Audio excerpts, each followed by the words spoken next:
Hello, ഇന്ന് ഞാൻ നിങ്ങൾക്ക് പരിചയപ്പെടുത്തുന്നത് ലെബനോനിലെ ദേവദാരു മരം അഥവാ സീഡാർ ഓഫ് ലെബനോൻ എന്ന മരമാണ്.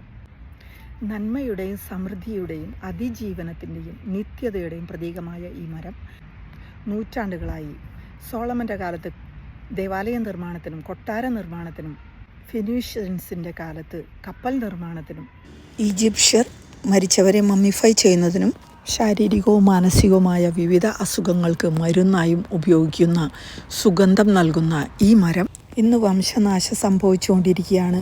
ലെബനോനിലെ നാഷണൽ ഫ്ലാഗിൽ നമുക്ക് ഈ മരത്തിൻ്റെ പടം കാണാം.